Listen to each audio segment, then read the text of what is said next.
Kuasa hukum terdakwa Basuki Cahayapurnama kembali mengungkapkan dugaan adanya pihak yang merancang kasus yang menjerat kliennya. Diduga kasus penodaan agama yang tengah bergulir di persidangan adalah upaya menggagalkan Ahok di Pilkada DKI Jakarta.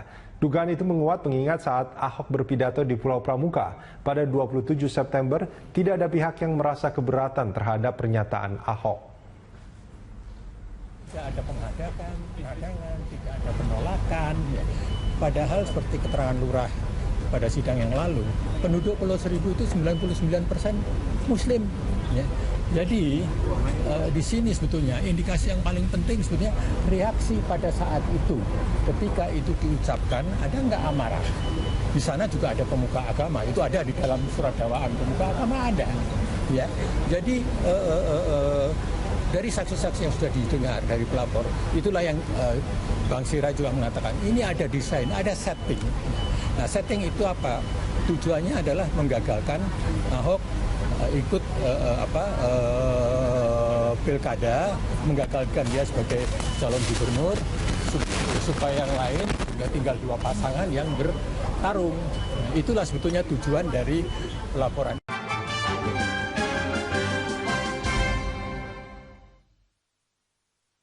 Inilah breaking news berita 1 News Channel, saya Rudian Danu. Sidang kasus penodaan agama dengan terdakwa Basuki Cahayapurnama kembali digelar di Auditorium Kementerian Pertanian, Jakarta Selatan. Informasi terkini kita bergabung bersama reporter Tezar Aditya. Tezar, apakah terdakwa sudah hadir di lokasi persidangan? Ya Rudi, ini baru saja Basuki Cahayapurnama yang merupakan terdakwa kasus penistaan agama hadir dalam persidangan, begitu juga dengan kelengkapan seperti misalnya JPU juga yang sudah hadir sekitar 20 menit lalu, kemudian juga dari kuasa hukum terdakwa Basuki Cahayapurnama juga sudah hadir, demikian juga dengan saksi-saksi yang juga sudah hadir di kawasan ruangan persidangan ini dan semuanya sudah masuk ke dalam. Dan memang hari ini Rudi ini kembali mendengarkan keterangan saksi, ada 5 orang saksi yang rencananya akan didengarkan kesaksiannya dalam persidangan ke-8 ini. Yang pertama adalah Kiai Haji Ma'ruf Amin, ini merupakan Ketua MUI. Yang kedua adalah Dahlia Umar yang merupakan Komisioner KPUD DKI Jakarta. Yang ketiga adalah Jainuddin alias Panel bin Adim.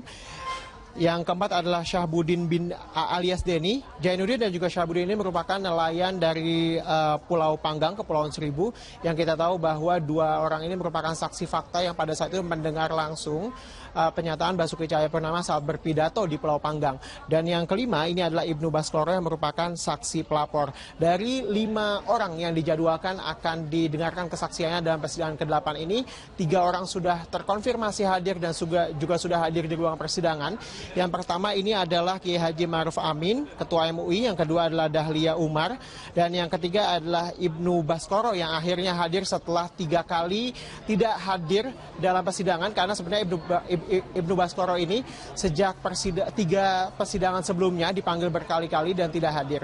Dan tadi kami sempat menanyakan kepada pihak JPU apa kemudian kapasitas dipanggilnya Kiai Haji Ma'ruf Amin, kemudian juga Komisioner KPU. Tadi juga JPU menyatakan bahwa nantinya dalam persidangan ini Kiai Haji Ma'ruf Amin yang merupakan Ketua MUI ini akan ditanyai mengenai seputar apa dasar dari dikeluarkannya fatwa MUI yang kita tahu pada saat itu menyatakan bahwa pernyataan Basuki Cahayapurnama ini mengandung unsur penistaan agama, dan pada saat itu dalam fatwa MUI ini meminta pemerintah dan juga penegak hukum untuk melakukan penegakan hukum karena ada dugaan penistaan agama yang terdapat dalam pidato Ahok pada saat itu.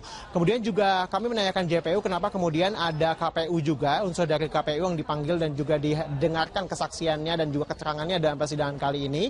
Dan memang Ketua JPU juga Ali Mukartono mengatakan bahwa ini terkait dengan rangkaian kegiatan pilkada, dan ini juga diduga nanti akan berkaitan dengan apakah pada saat Ahok mengatakan ini kapasitasnya ini sebagai cagup atau masih sebagai gubernur petahana, karena kita tahu pada saat itu Ahok mengatakannya di awal September, dan pendaftaran dari cagup dan juga cagup DKI Jakarta ini baru pada saat itu Ahok melakukannya pada tanggal 21 September dan KPU baru menetapkannya kita ingat pada 23 Oktober. Demikian Rudi.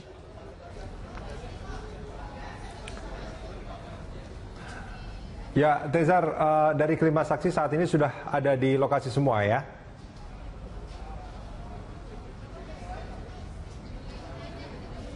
Dari 5 orang, baru 3 orang saksi yang terkonfirmasi hadir, yang seperti saya katakan tadi, Rudi, Kiai Haji Ma'ruf Amin, kemudian juga ada Halia Umar dan Ibnu Baskoro. 2 lainnya ini belum terkonfirmasi, yang kita tahu bahwa 2 lainnya ini merupakan nelayan di Pulau Panggang, Jainuddin alias Panel bin Adin, dan juga Syahbudin alias Deni. Dan hingga saat ini memang kami pantau belum ada tanda-tanda bahwa 2 orang ini akan hadir. Demikian juga sempat kami tanyakan kepada pihak kuasa hukum Ahok yang menyatakan bahwa ini juga belum terkonfirmasi apakah 2 orang ini akan hadir. Begitu juga dengan JPU yang belum dapat memastikan apakah kedua orang yang merupakan saksi fakta ini akan hadir dalam persidangan kali ini, karena hingga saat ini belum ada konfirmasi kehadiran dari keduanya. Demikian, Rudi. Ya, Tezar, ini kalau tadi Anda mengatakan bahwa sudah ada 3 saksi yang sudah terkonfirmasi hadir, kemudian terdakwa juga sudah hadir. Bagaimana dengan jaksa dan juga penasihat hukum dan hakim yang akan memimpin sidang? Apakah mereka juga sebetulnya sudah berada di sekitar lokasi? Ya, kalau jaksa sendiri tadi sudah hadir sekitar 20 menit yang lalu. Demikian juga dengan kuasa hukum dari Basuki Cahayapurnama yang juga sudah hadir, dan nampaknya sidang juga sudah akan dimulai di dalam karena Ahok juga sudah hadir.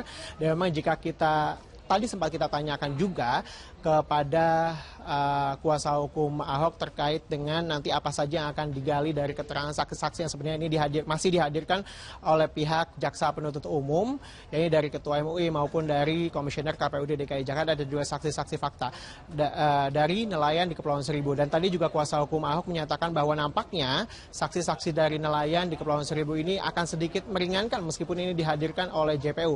Karena kita tahu bahwa jika kita mereview sebelumnya, ini ada 2 orang saksi fakta juga yang dihadirkan dalam persidangan ke-7 kemarin. Rudi, jika kita ingat, ini merupakan kameramen dari Pemprov DKI Jakarta, dan satu lagi adalah Lurah Panggang, Yuli Hardi, yang mengatakan bahwa pada saat masyarakat mendengarkan keterangan Basuki Cahayapurnama pada saat awal September itu, masyarakat di sana pada saat mendengar itu agak kurang sadar dengan pernyataan Basuki Cahayapurnama yang menyinggung tentang Al-Maidah ayat 51. Dan Yuli Hardi juga mengatakan bahwa pada saat itu memang tidak ada yang sadar bahwa ini apakah ada unsur penistaan agama atau tidak, Kak. Maka dari itu memang pada saat Basuki Cahayapurnama mendatangi Pulau Seribu, pada saat itu belum ada reaksi yang signifikan dari masyarakat di sana. Baru kemudian setelah diupload di sosial media dan kemudian menjadi booming, baru masyarakat mengetahui bahwa pada saat Ahok di sana ini ada pernyataan yang sedemikian. Dan ini juga yang dinyatakan oleh kuasa hukum Ahok yang mengatakan bahwa nelayan-nelayan yang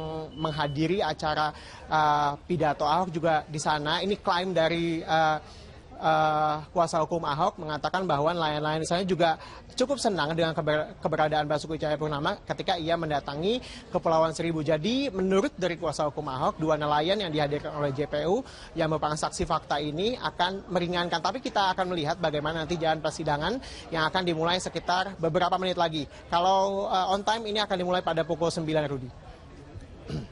Ya, Tezar, saya mengkonfirmasi sekali lagi bahwa sidang yang akan berlangsung hari ini sama dengan sidang-sidang sebelumnya, hanya dibuka pada saat awal, kameramen, siapapun untuk mengambil foto dan video, tapi setelah itu mereka tidak diperbolehkan untuk tetap berada di ruang sidang.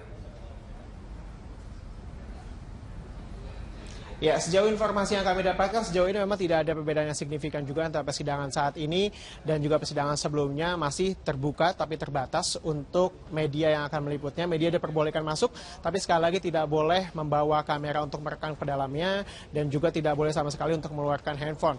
Kecuali di awal-awal persidangan atau beberapa menit di awal persidangan ini kamera diperbolehkan masuk untuk merekam gambar, untuk kemudian para wartawan dipersilakan untuk keluar.